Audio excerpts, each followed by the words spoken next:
10월 7일 목요일 묵주 기도의 복되신 동정 마리아 기념일. 16세기 중엽 오스만 제국은 영토 확장을 위하여 유럽을 침공하였다. 1571년 10월 7일 그리스도교 연합군은 그리스의 레판토 항구 앞바다에서 벌인 레판토 해전에서 오스만 제국을 무찔렀다. 비오 5세 교황은 이 전투의 대승이 묵주 기도를 통한 성모님의 간구로 하느님께서 함께하신 덕분이라 여기고 이를 기억하고자 승리의 성모축일을 제정하였다. 나중에 묵주 기도의 복되신 동정 마리아 기념일로 이름이 바뀌었다. 분기도.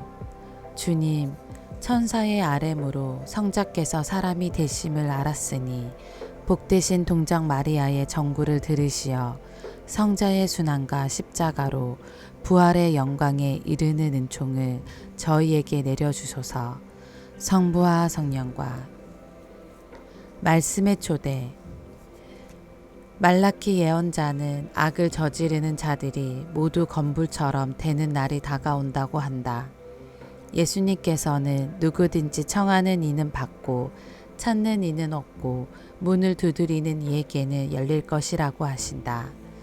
제1독서. 보라, 화덕처럼 불붙는 날이 온다. 말라키 예언서의 말씀입니다. 너희는 나에게 무엄한 말을 하였다. 주님께서 말씀하신다. 그런데도 너희는 저희가 당신께 무슨 무례한 말을 하였습니까? 하고 말한다. 너희는 이렇게 말하였다. 하느님을 섬기는 것은 헛된 일이다. 만군의 주님의 명령을 지킨다면 그분 앞에서 슬프게 걷는다고 무슨 이득이 있느냐. 오히려 이제 우리는 거만한 자들이 행복하다고 말해야 한다. 악을 저지르는 자들이 번성하고 하느님을 시험하고도 화를 입지 않는다. 그때의 주님을 경외하는 이들이 서로 말하였다. 주님이 주의를 기울여 들었다. 그리고 주님을 경외하며 그의 이름을 존중하는 이들이 주님 앞에서 비방록에 쓰였다. 그들은 나의 것이 되리라. 만군의 주님께서 말씀하신다. 내가 나서는 날에 그들은 나의 소유가 되리라. 부모가 자기들을 섬기는 자식을 아끼듯 나도 그들을 아끼리라. 그러면 너희는 다시 의인과 악인을 가리고 하느님을 섬기는 이와 섬기지 않는 자를 가릴 수 있으리라. 보라, 화덕처럼 불붙는 날이 온다. 거만한 자들과 악을 저지르는 자들은 모두 건불이 되리니 다가오는 그날이 그들을 불살라 버리리라. 만군의 주님께서 말씀하신다. 그날은 그들에게 뿌리도 가지도 남겨두지 않으리라. 그러나 나의 이름을 경외하는 너희에게는 의로움의 태양이 날개에 치유를 싣고 떠오르리라. 주님의 말씀입니다. 하느님 감사합니다. 복음.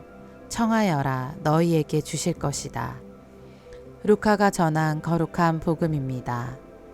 그때에 예수님께서 제자들에게 이르셨다. 너희 가운데 누가 벗이 있는데 한밤중에 그 벗을 찾아가 이렇게 말하였다고 하자. 여보게, 빵 3개만 구워주게. 내 벗이 길을 가다가 나에게 들렀는데 내놓을 것이 없네. 그러면 그 사람이 안에서 나를 괴롭히지 말게. 벌써 문을 닫아 걸고 아이들과 함께 잠자리에 들었네. 그러니 지금 일어나서 건네줄 수가 없네. 하고 대답할 것이다. 내가 너희에게 말한다. 그 사람이 벗이라는 이유 때문에 일어나서 빵을 주지는 않는다 하더라도 그가 줄고 졸라대며 마침내 일어나서 그에게 필요한 만큼 다 줄 것이다. 내가 너희에게 말한다. 청하여라. 너희에게 주실 것이다. 찾아라. 너희가 얻을 것이다. 문을 두드려라. 너희에게 열릴 것이다. 누구든지 청하는 이는 받고 찾는 이는 얻고 문을 두드리는 이에게는 열릴 것이다. 너희 가운데 어느 아버지가 아들이 생선을 청하는데 생선 대신에 뱀을 주겠느냐? 달걀을 청하는데 정갈을 주겠느냐? 너희가 악해도 자녀들에게는 좋은 것을 줄 알거든 하늘에 계신 아버지께서야 당신께 청하는 이들에게 성령을 얼마나 더 잘 주시겠느냐. 주님의 말씀입니다. 그리스도님 찬미합니다. 오늘의 묵상. 오늘 복음에서 예수님께서는 우리에게 기도의 자세를 알려주십니다. 예수님께서는 우리가 하느님께 무엇을 청하고 바랄 때 줄고 졸라대는 지속적인 태도, 곧 청하고 찾고 두드리는 간절한 마음을 지니라는 가르침을 전해 주십니다. 그러면 필요한 것을 얻고 문이 열릴 것이라는 희망도 함께 말입니다. 그런데 한번 생각해 봅시다. 우리가 이러한 자세로 기도할 때 모든 것이 다 이루어지던가요? 하느님께서 응답해 주신 적도 있겠지만 그렇지 않으신 적도 있을 것입니다. 우리가 간절한 마음으로 청하고 찾고 두드리며 하느님께 기도를 드려도 하느님께서 우리의 기도를 듣지 않으시는 것처럼 느껴질 때도 많습니다. 그러한 체험들은 때로는 예수님의 말씀을 온전히 믿기 어렵게 만들기도 합니다.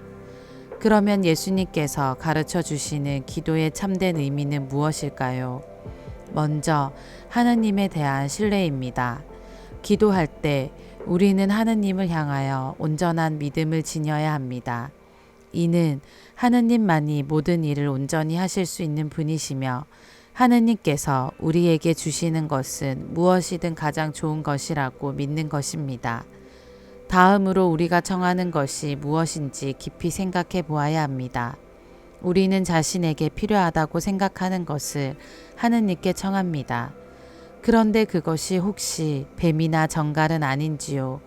좋은 것이 아니라 나쁜 것을 정하고 있는 것은 아닌지요? 우리 눈에 좋게 보이는 것이 하느님의 눈에는 뱀과 정갈일 수 있습니다. 그러므로 늘 기억해야 합니다. 하느님께서는 우리가 바라는 것을 주시는 분이 아니라 우리에게 필요한 것을 주시는 분이심을 말입니다. 아멘.